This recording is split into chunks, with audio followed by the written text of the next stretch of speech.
So you want to make sure that, number one, your instructor is also a student, right? The minute an instructor thinks they know all that, they're suffering Dunning-Kruger at that point, and they're going to teach you what they know, and so you want to make sure your instructor is training, he's competing, he's in the world, because it changes. Things are changing all the time.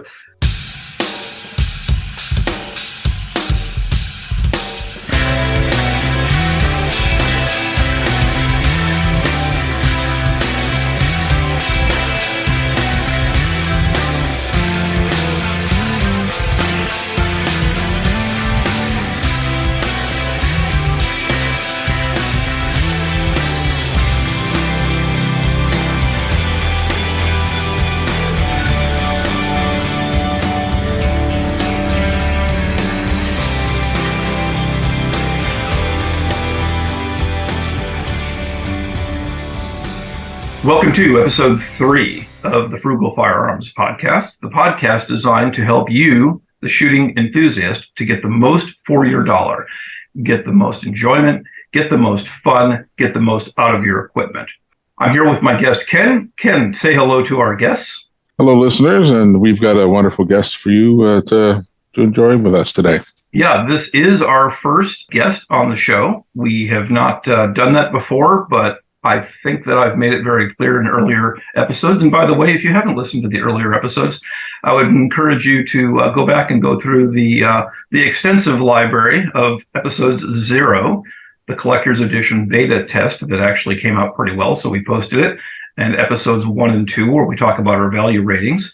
Today is going to be a little bit different because we're not going to be spending much, if any, time on actual equipment itself, but we're going to be talking again to our first guest, who is going to be discussing the value proposition of training and why training is an important part of your overall repertoire and your overall toolbox, if you will.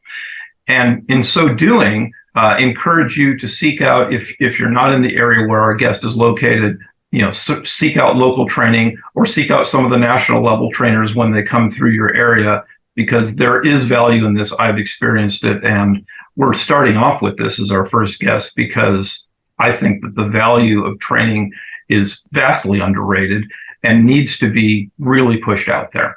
So, Greg from Defensive Arts Center in Portland, Oregon, please introduce yourself. Tell us who you are. Tell us what you do. Tell us how you got there. Well, it's only 45 minutes, so I'll give you the short version.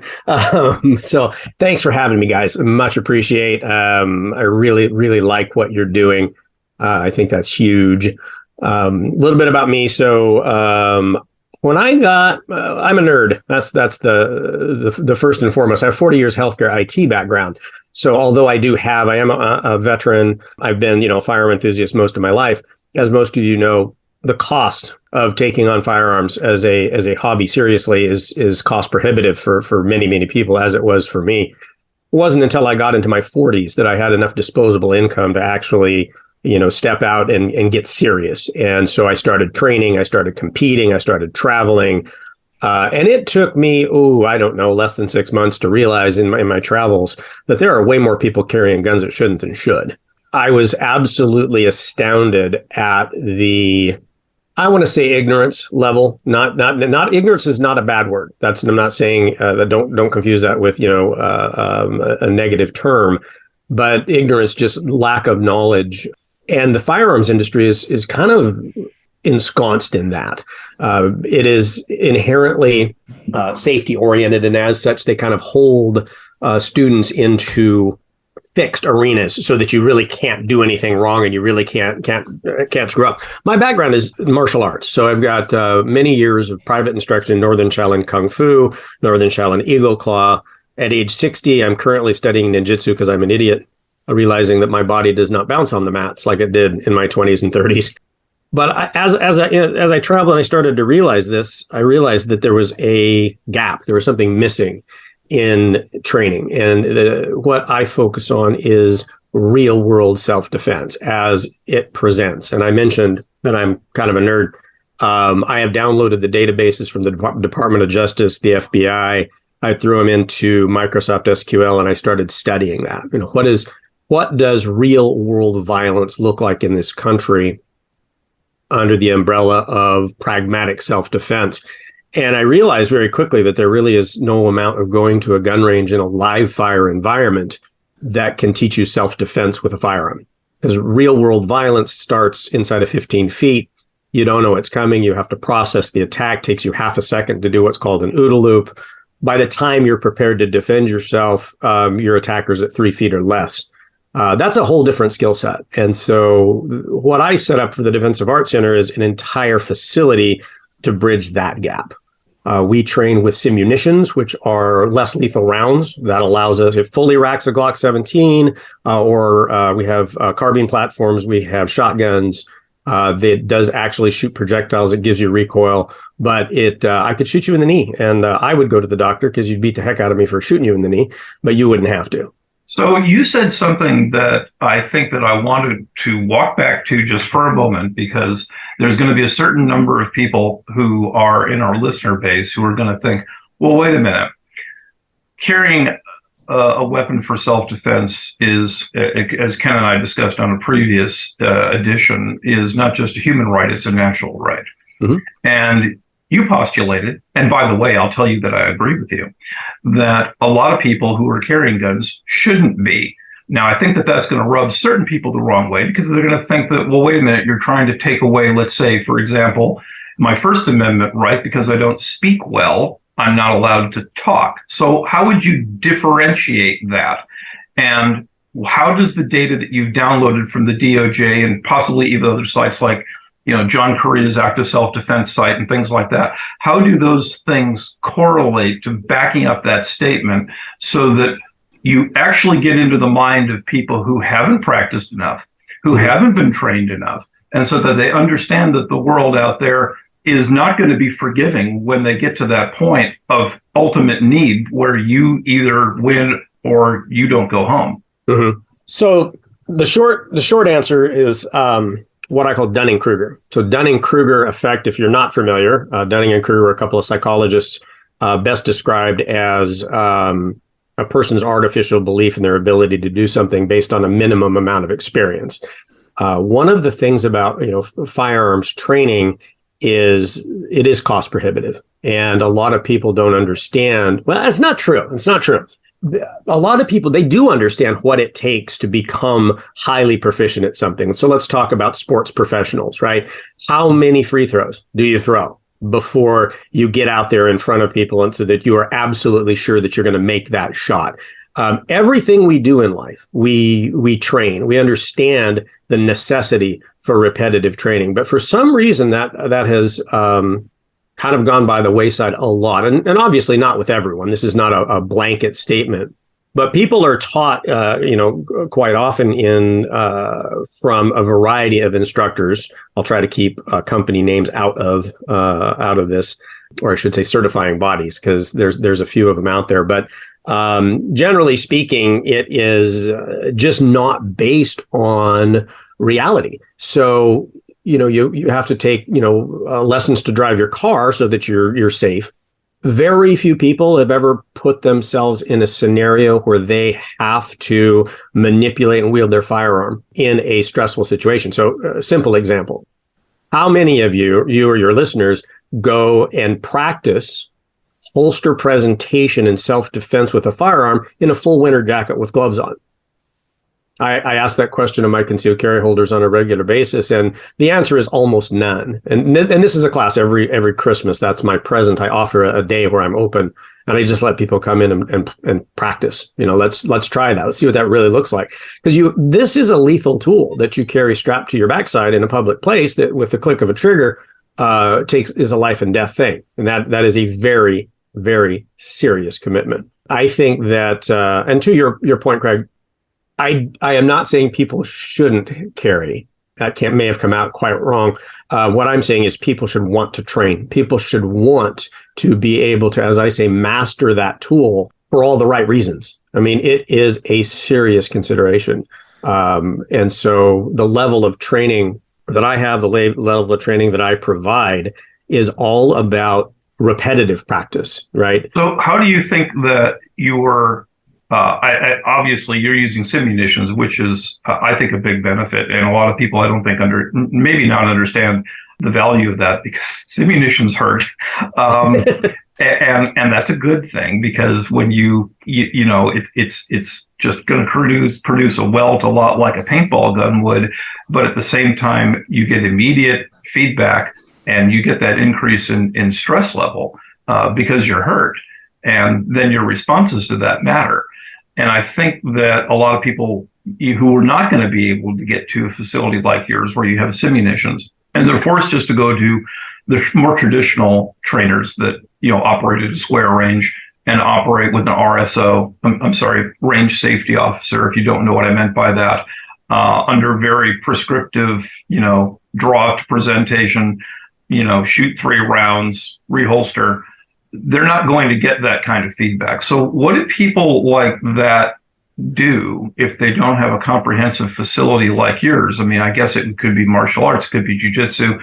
A lot of people are not either in shape or are predisposed to commit either their time, their money, or just themselves to that level of actual violence. Are those the biggest problems that you think students will actually face in being effective? Let's say, I hate to be pejorative, but in the street, like what will get you killed in the street?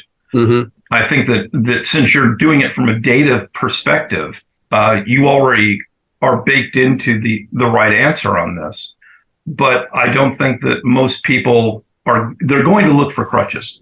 Let's say, for example, they're going to put a red dot on their new pistol, thinking that the red dot is going to be the panacea. It's going to be the thing that's going to be the differentiator and cause them to win the day. But it's more complex than that, isn't it?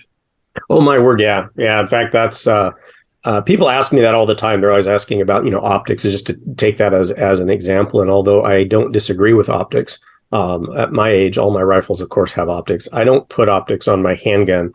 Thank you, Greg. Greg, we had this discussion last week where I'm like, I grew up with iron sights or even fiber optic on there. It's fine, but red dot on top of a pistol, I'm not there yet myself. But go ahead, Greg. I'm sorry. No, but tell me why. What's your base reasoning? First off, I think it's gonna snag on something. I look at this thing. 3/4 of an inch tall. It's gonna snag on something. I probably have holsters that don't fit these things anyway. I'd probably need to buy new holsters, which don't want to spend more money. It's just frugal firearms here. But to me, it's point and shoot. I mean, I wouldn't say, particularly under 21 feet, it's not going to do anything for me at all. Zip, nothing. Now, a light on the bottom, I understand. For illumination, okay, I get that.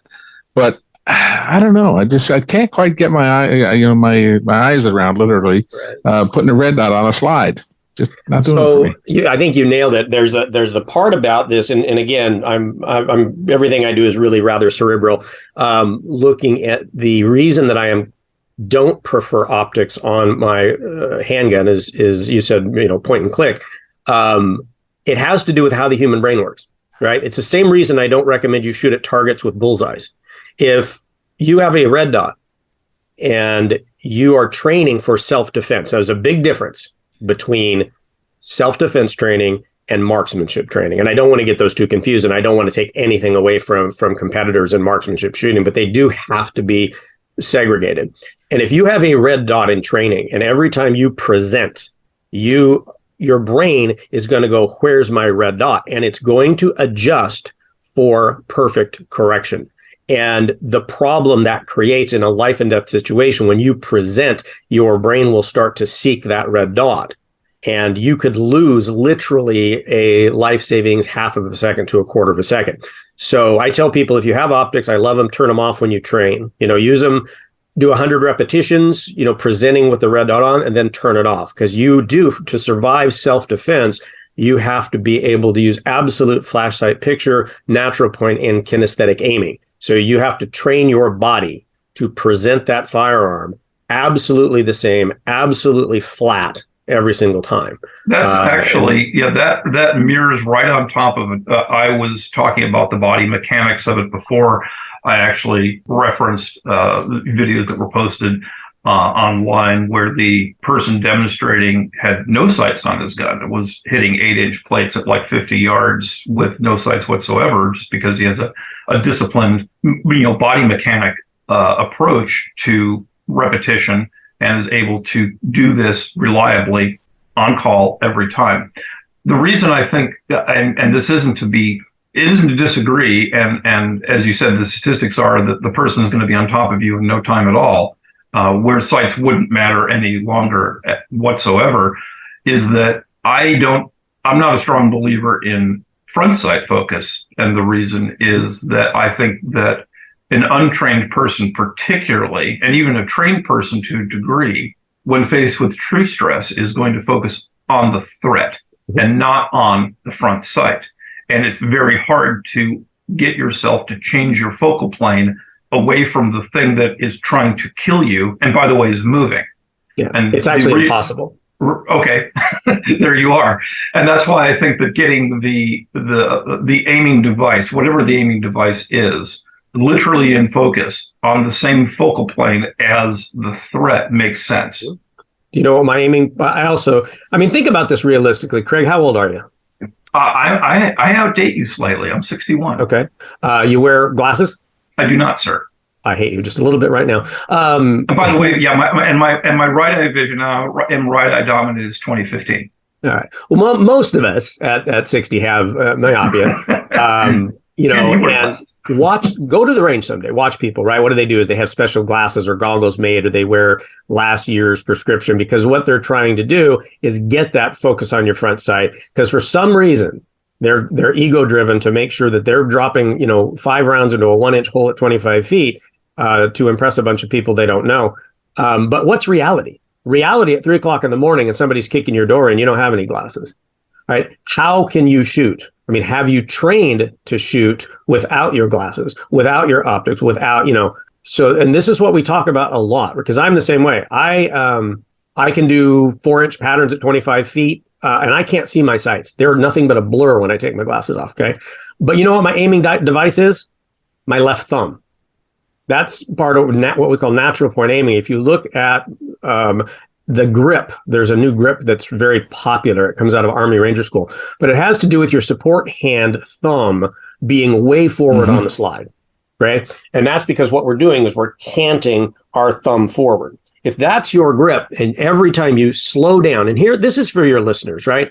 The number one training tip I will give you when you go to live fire is slow down. Shoot less rounds, right? Because people go and they have 250 rounds and they're going to go bang, bang, bang until they're gone. Make every round count. Make every round a training tool. So if you stop for a second and you present from Sool or high compressed, and you think about that target, and the first thing I do when I punch out is I throw my left thumb, because I'm right-handed, my left thumb right at center mass. I will hit center mass at 25 feet every single time, right? And down to where I do demos for security officers here, armed security that I teach. And with no glasses, no nothing on it, I have a simulator at about 20 feet. I can just sit there and run, 2-3-inch patterns, just multiple targets, and I can't see my sights at all, right? That's the power of repetition training. And if we have time today, I'm happy to talk more about ways that your listeners can do this type of training at almost no cost to them. They do this in the comfort of your own home, to develop those types of skills, which are the very necessary skills that you need for real world self-defense. I think actually that's the sort of topic we'd want to jump right into now, if it makes sense, because, sure.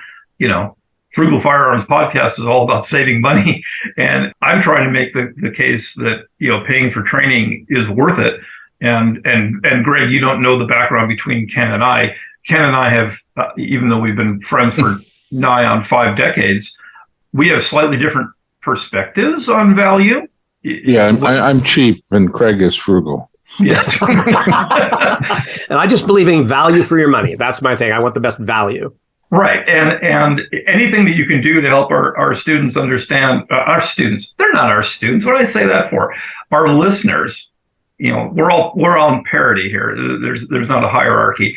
To understand what the value proposition of training is, because I think here's my supposition. If I go train myself and I only get so far, but I can measurably increase my performance and I can subjectively increase my level of enjoyment, then I'm going to be more interested in paying for training later.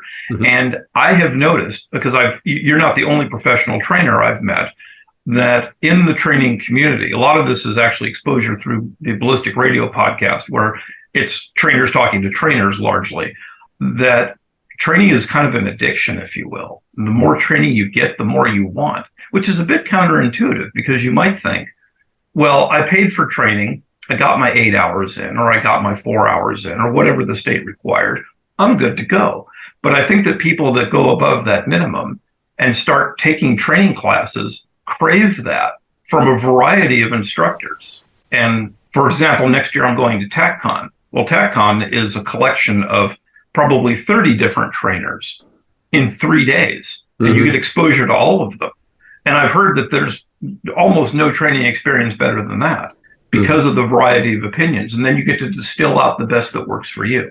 So yeah, if you want to go to that topic right now, just to get people sort of invigorated about training on their own, and then maybe that translates into their life of, hey, now I know what I don't know.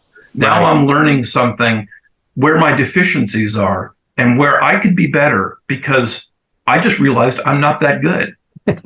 Thank you for that. I think they're absolutely the more that you learn, then the more you'll hold your instructor accountable, right? Because what you said is interesting, because there's a flip side to that conversation, right? The flip side is a lot of people say don't trainer bounce. If you keep just going from trainer to trainer to trainer, you're going to wind up in a world of controversy, right? What they say is pick one trainer and glean from them everything that you can. That being said, as you learn more, as you become more proficient, you will very, very quickly be able to distill out of a trainer what is of benefit to you and what is not. But one of the things about training is you go to a 4-hour seminar and you're exposed to a lot of stuff, and then it's gone. If you don't practice it. So the word is called myelination, right? Myelination. Very few people have heard of the word, but everybody knows what it is. It's muscle memory, right? It's the science of muscle memory. And I could get into a half an hour dissertation about, the chemistry behind it, and I'll spare you that. But I will tell you, the science states that in the martial arts world, we used to call this the rule of 2000s. We said that one single technique had to be done like 2,000 times before it would start to become muscle memory, or your ability to move without thinking, which, by the way, those are the only skills that are available to you when your heart rate is 150 plus, and you are in the throes of self-defense. You can't think, you can't remember, you can't calculate, gee, today I'm carrying my gun at the 5 o'clock, but yesterday I was carrying it in a shoulder rig, right? That's when you go into what's called blackout freeze. You stand there and you don't know what to do.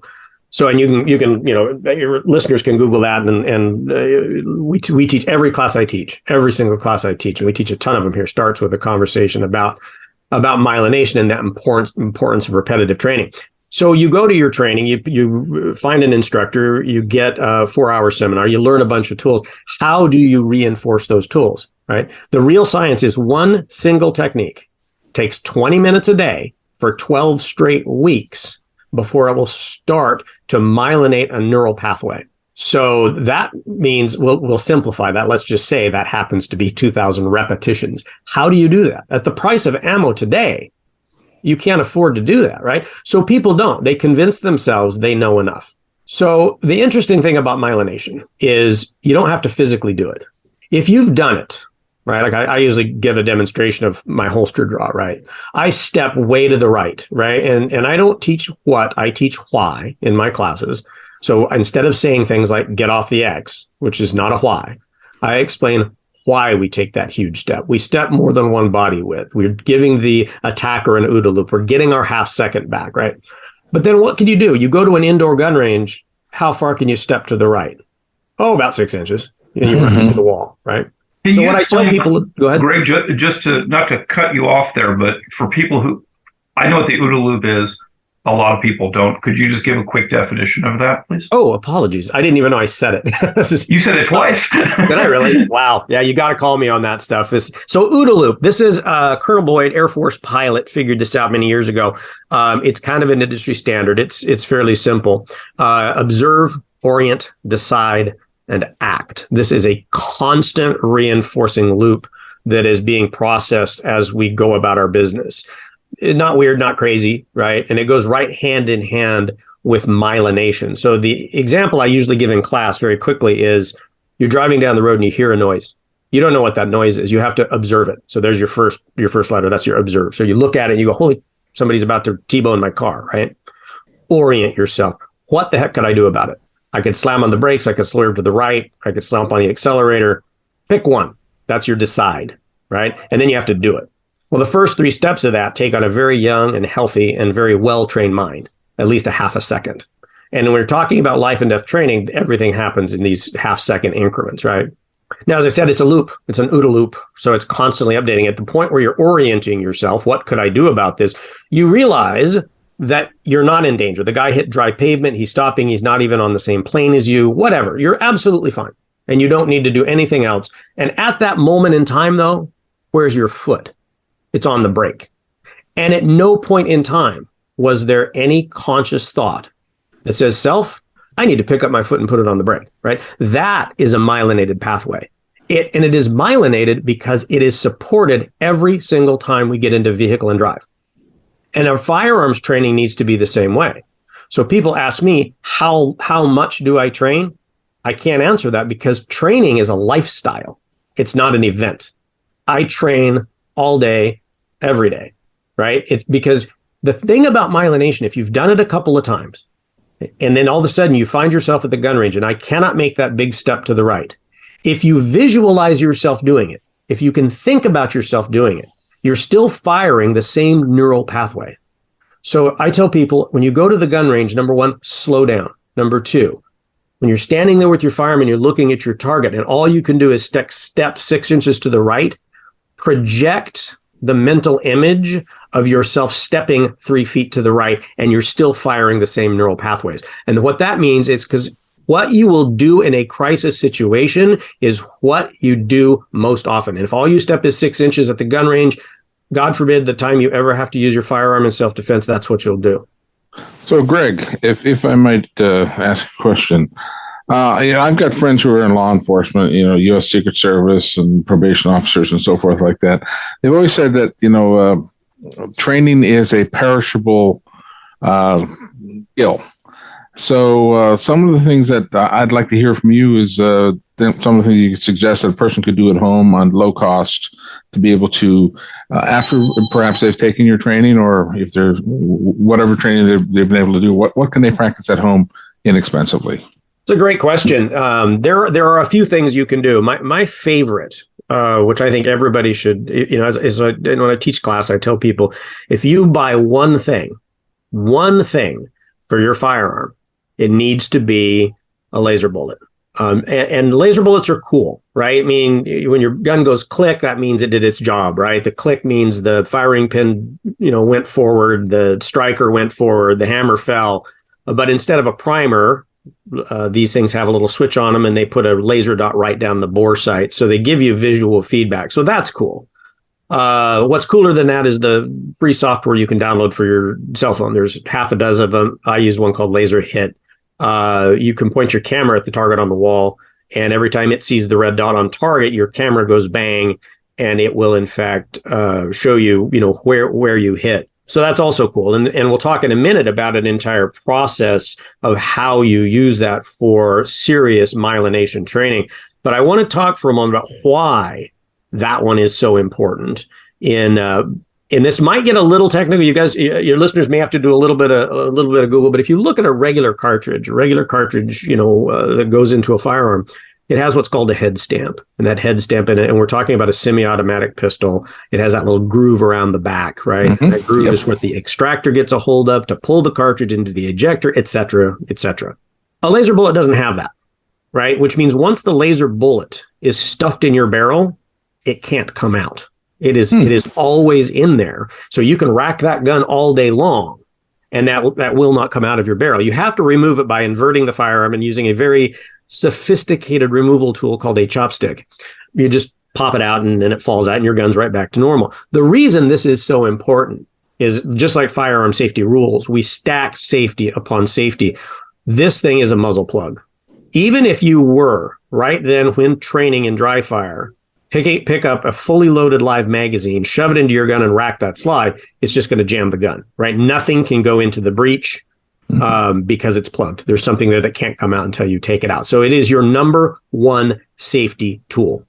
Now, let's talk about the two different types, right? There's two different types of laser cartridges out there, the good ones and the not so good ones.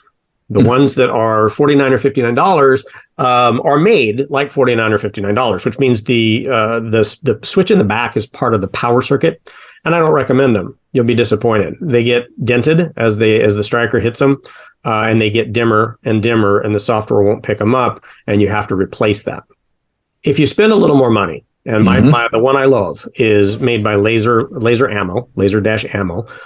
We sell them here. They're $99. But that switch is a little signal that goes to a microprocessor that puts out a fixed length laser pulse that your software will always pick up. So this is going back to what we were talking about, the difference between cheap and value, right? You're going to get a lot more value out of the $99 model than you will out of the $59 model, right?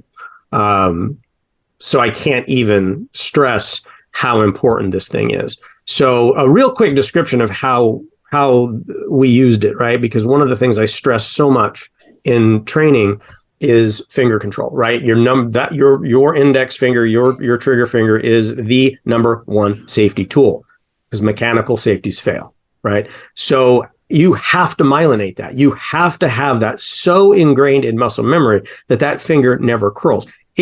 Until you get to that point, you will not have confidence over your firearm. And when you don't have confidence over your firearm, you become timid. That creates all sorts of problems, right? As I say in class, I hold up my firearm. I said, you have to own this gun. And so when my wife wanted to do this with me, she had a friend that also wanted to learn to shoot responsibly. So I said, sure, invite him over. And we're going to play darts with our handguns in the living room in the middle of town. Right? That didn't sound very safe, but it was extremely safe, primarily because we took our dartboard and hung it on the north wall of my house. That is a safe wall. Safe wall is any barrier that will stop a maximum caliber round that your training weapon could potentially project. In my case, the north wall of my house is backs up against the freeway, so I have a concrete wall all down the north side of my house. Hang the dartboard on there, and there's three of us in the room. Okay, so kind of wrap your head around this visual image. My wife is the shooter. Her friend is a scorekeeper. He's looking at the camera and on the chalkboard, and he's keeping score. I am the most important person in the room in that iteration. I'm the range safety officer, and I have one job, and that's to stand there and watch my wife and say things like, hey, get your finger off the trigger. Don't bend over on the line. Oh, keep your muzzle down range, right? All the basic safety stuff. So you can imagine getting together, and you can play all sorts of games. There's Battleship. There's a ton of fun you can have doing this, right?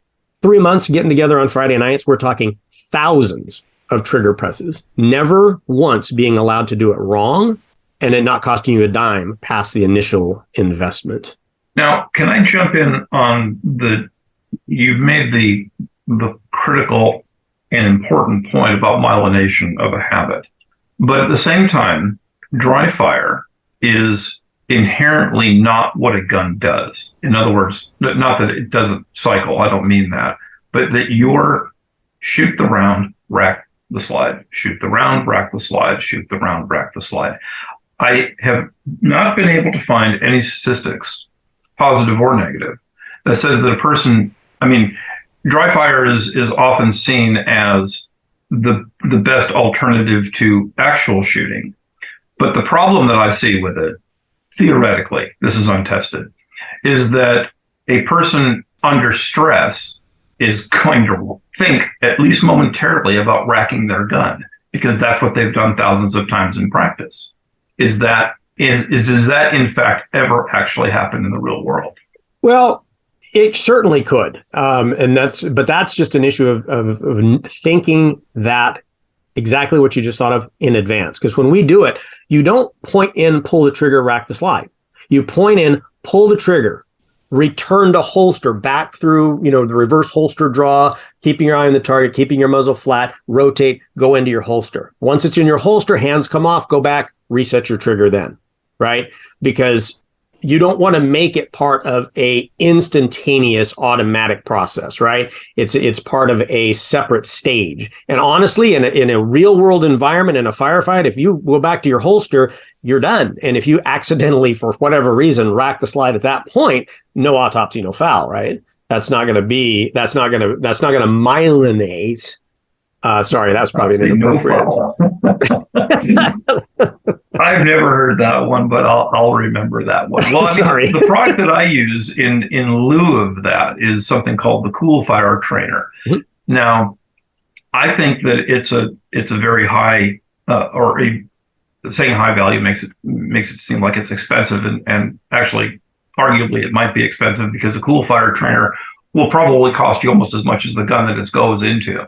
But for those who don't know, it turns the gun into a CO2 gun because the barrel, which is not your barrel, it's the replacement barrel, is a CO2 cartridge, and you just jam some CO2 in it from the muzzle.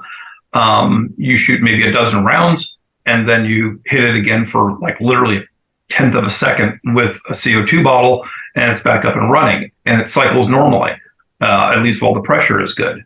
So you can get quote unquote more realistic training because it pops a laser in the direction that you're shooting so you can see where the shot would have landed. You can get that recoil impulse, except it's costly, objectively costly. And I still think it's a good value because how many rounds did I save by buying this thing once?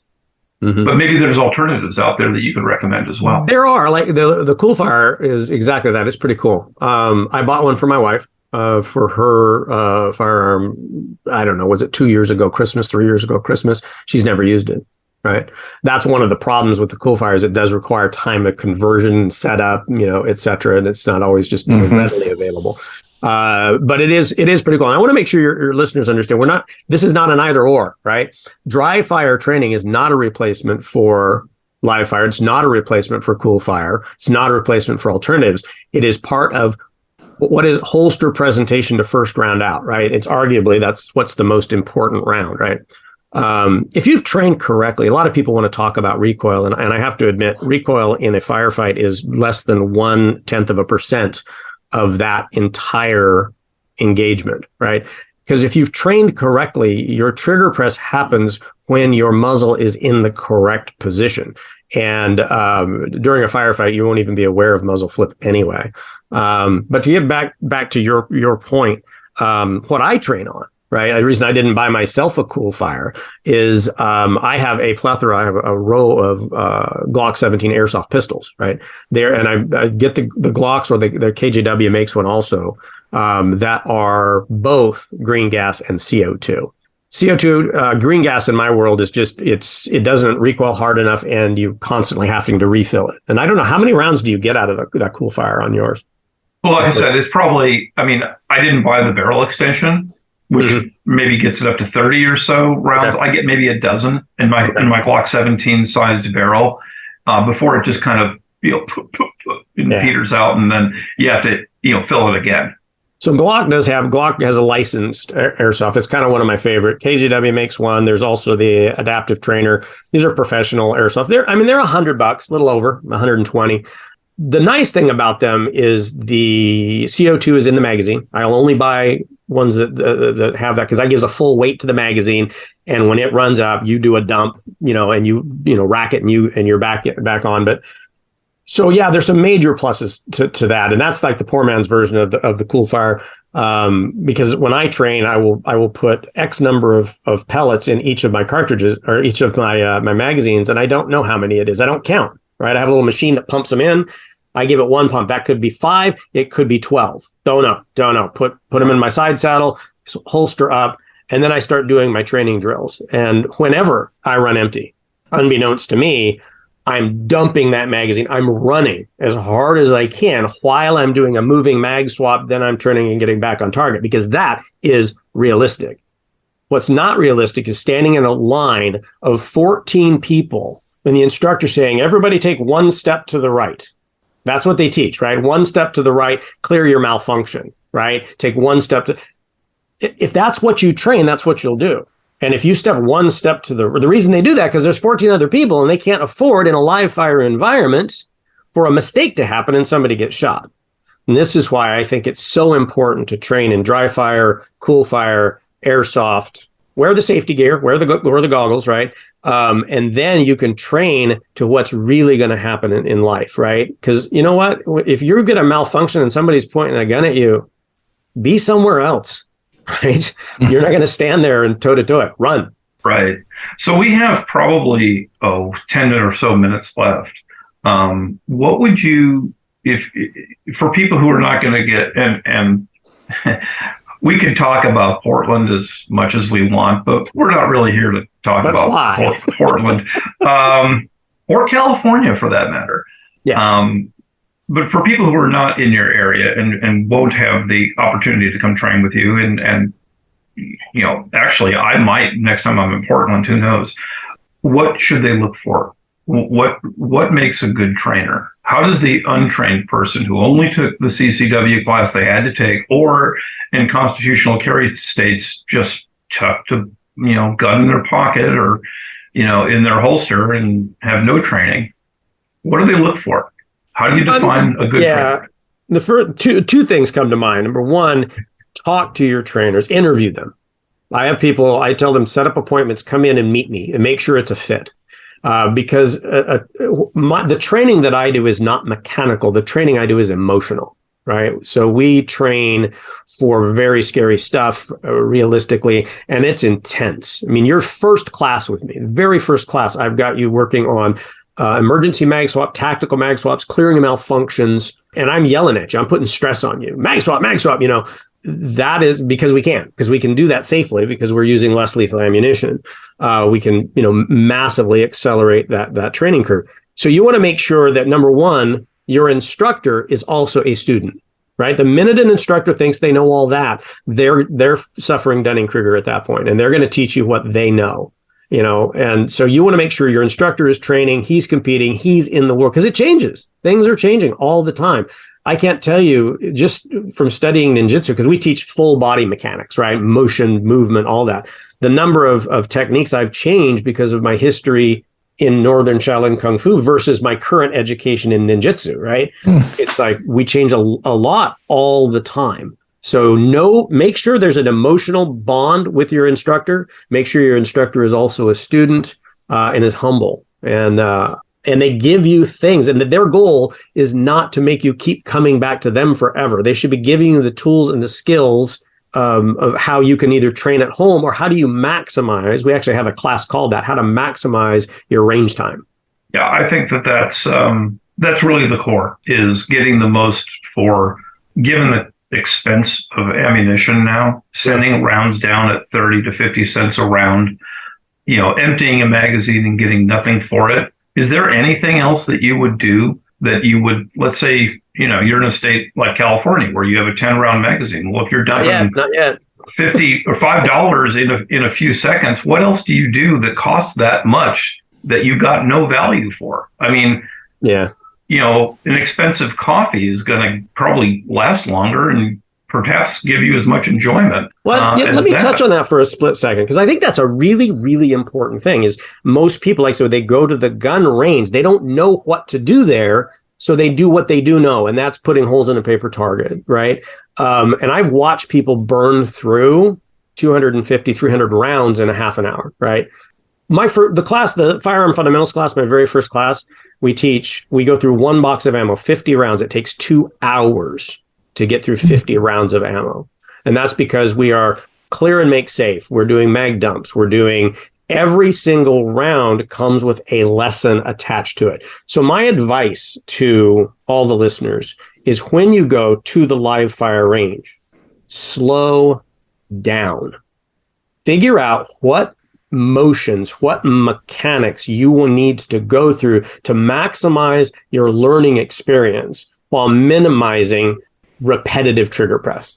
And that helps with your myelination, as you're talking about. What's that? And that helps with the myelination, you're saying. Absolutely. A good example is, most people won't do a mag dump. right? Because if you're at an indoor range and your magazine bounces over the edge, well, you've lost your magazine, right? But I take my range bag. I get permission from the range master. I put my range bag right on the little table in front of me, so it's 6 inches below. I put a soft towel underneath it. And the minute, and I'll have my wife load my magazines, and I'll have her put snap caps in, dummy rounds, right? Because the minute that sucker goes click, I'm just dump it, go to my side saddle. They will let you do that at most gun ranges, right? Because I watch people at the range, what are they doing? They're using their offhand to drop magazines, right?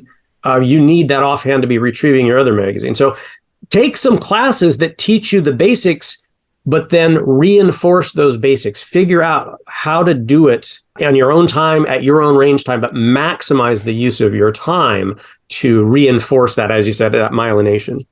And are you aware? I mean, so now you're done. You're done for the day. You're done for the week. You're done training or whatever, and you're at home.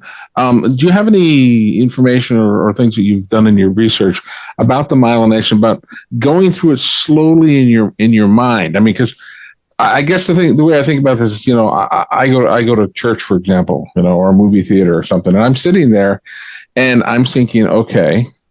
I'm sitting here in the pew or whatever, and I'm looking, okay, there's a doorway there, there's a doorway back here, doorway over on my right. Something's going to happen. Okay, some idiot's going to walk in. What do I do? And I've actually thought this out, the whole thing. So what do I do? And I'm doing it slowly in my mind to figure out exactly, who's in my way, what's my backstop, what are clear shots, what aren't, all of that type of thing. But I'm never going to do a draw in the middle of church. Right. Yeah. We talk about that a lot. I mean, that's what we call when then thinking, right? And when then thinking, there's a really good book that I read. It's a good book. I won't say it's really good, but I picked some verbiage out of it that helps me communicate better. It's called Seconds to Live or Die. The one that comes to mind right now is the brain can only go where the brain has gone before, right? If your brain has never been there, you will sit in blackout freeze, not knowing what to do. I teach this in all my classes. By the way, I teach a lot more than firearms, right? I'm a pepper spray instructor. I'm a taser instructor. We do CPR, BLS, workplace violence, all that, right? Every class, we talk about that because in a CPR class, I ask people, how on earth could you practice CPR enough to myelinate the process, right? And the way to do that is when then thinking. When you're in a restaurant and you see some, pasty old white dude like me getting in the maitre d's face and turning all purple, play it out in your head. What if this guy hit the floor right now? What if that thing fell off the wall and gave him a great huge cut across his left eye? How would I treat that right now? And my wife and I, include your friends and family in this type of thinking. My wife and I, we were at a new restaurant just the other day. We were in a Greek restaurant, and I'm loving my Mediterranean food, right? And I'm in mid-bite, and she's like, "Hey, where are all the exits? Or what's your escape plan?" And so I'm like, well, once I swallowed, I said, well, this is a strip mall down here by the bathrooms. There's got to be some sort of a loading door, but I'm not banking on that. Right there is the doors to the kitchen, going through the kitchen because the 10 gauge stainless steel will stop around. I'm loaded. I could stage myself and we literally run that through our head because honest to God, if you're taking skills that you've learned and you're taking that time to play them out in your head, it's almost as good as physically getting up and doing them. You're still firing the same neural pathways, and the brain can only go where it has been before. So give it a lot of places to go. You know how much you spent learning that lesson? Nothing. Exactly. I mean, that was a free lesson. So, okay, I want to kind of summarize this. I also want to thank you, Greg, for coming on board and being our first guest. It will not be the last time you'll be on the show. Defensive Arts Center in Portland, Oregon. Why don't you give them your contact information? And of course, I hope that you will link to the show. You can use this as part of that interview process that you said that you want your students to know who you are. I think people have got a pretty good idea who you are, Greg. Awesome. Appreciate that a lot. Best way, just defensivearts.org. That's best way to get a hold of us. Phone numbers, everything would be listed on the website. Brand new website, just rolled it out. Very proud of it. Took me almost 6 months to build that one because, well, I do everything myself. Well, that's good. And, Ken and I appreciate your time. We'll get you back again, maybe a little bit in the future when we have the opportunity to mature the show a little bit further, come up with some new topics, keep the conversation fresh. And I want to see both of you when you come to Portland. Fair Yes, enough. sir. Well, I don't think Greg? Ken will, but I'll be up there fairly soon. Yeah, well, you've got a son up there. I don't. I do. Greg, it's been a real pleasure, and I've really learned a lot, and I very much appreciate your time. Thank you so much. Thanks for having me, guys. Much appreciated. All right. Well, that was a great guest. I very much appreciate having a person who actually does this more than just occasionally. A person who's professional, actually runs his own business in training people. I was particularly fascinated as he talked about learning, having your brain have these basically neural pathways so that when you get into that stressful situation, your brain knows how to act and you know how to think about it. That was very interesting. I also looked up what he had with the laser aiming device and done some research on that. And that is actually going to be one of my future purchases. So what about you?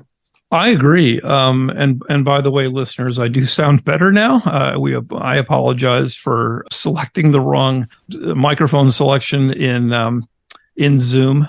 This is the first time we've done Zoom as the hosting platform because of the remoteness of our guest. I had two different inputs for the microphone. It was a coin flip. I picked the one that made me sound like I'm in a cave.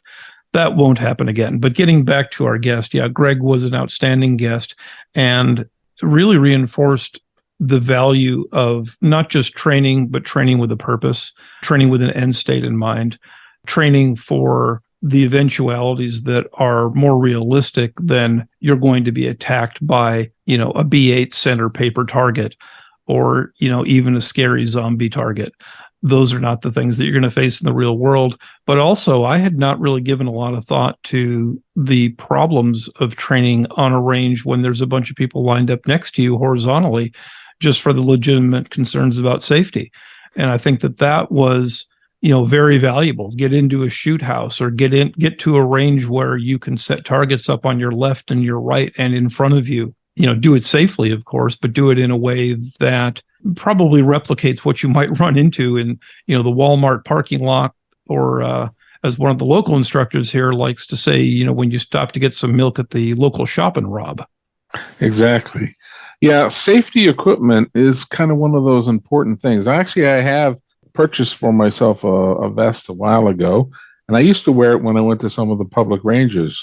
Nice thing about being in Southern California is that we do have a large amount of open space, particularly for Bureau of Land Management land. So actually some of the best shooting that I like to do is out in the desert in basically federal land. But wearing safety equipment, particularly a vest or something like that, which is what I have purchased. I think, Greg, you might own one too. I'm not sure. I do. Yeah, I do. Yeah, it's good to have. I mean, something to do because it's not so much that you're not going to be safe because you're going to be safe. Anybody in your party shooting on your lane or even the lane next to you is going to be fine. But it's just that, people 2 or 3 or 4 lanes down you've never met before could be a danger. And I'm always fascinated by the government as they want to go out and they want to ban safety equipment. What? They want to ban safety equipment. You see it in the state of California and probably elsewhere, where they'll say, oh, no, there's some tiny percentage of people criminal element that might use a vest in a nefarious way. So they're going to ban it for everybody. Right. It's insane. It makes no sense. But then again, well, it's not a political show, and it's also not a legal show. We start with our disclaimer, and we didn't mention it up front, but nothing that Greg talked about, nothing that Ken and I talk about is legal advice in any way, shape, or form. Right. And like you were just pointing out, if you live in a municipality that has restrictions that other municipalities don't, I mean, you better pay attention to those things because you could run afoul of the law in thinking that you're not doing anything wrong. You might be doing something illegal. So let's distinguish between those two things, right? Right. And we are not lawyers. These are our personal opinions, and some of which we hold rather strongly, which is good. It's not a bad thing to be passionate about one's beliefs. Exactly. But, so upcoming shows, what do we have? We have already a guest that's going to be lined up that is going to talk about lubrication products for your guns. Another potential guest that I think will be on fairly soon, one from a major parts manufacturer, one from an optics manufacturer. I'm not going to name them right now because they're still kind of in the negotiating dates and times stage. But for those who don't know, the basis of the show really is going to be guests, and we need to get lots of guests on that give you their story. It's not just Ken and I's opinion; it's the stories that they have to tell. But we're always going to still focus on value, and I think Greg offered great value because of the realistic elements that he brings. And how many places can you go use sim munitions if you're not law enforcement? I mean, very few, right? Very few. Very few. So training is very important. And with that, let's bring it to a close. Yeah. So those who want to reach out, Frugal Firearms Podcast at gmail.com. Again, Frugal Firearms Podcast at gmail.com. Be sure to like, subscribe, tell your friends, leave a comment. Even if it's a single word, it actually helps the algorithms boost us up a little bit. And let's grow this audience and make it something useful for all of us. All right. Very good. Thanks. All right. Good night, everyone.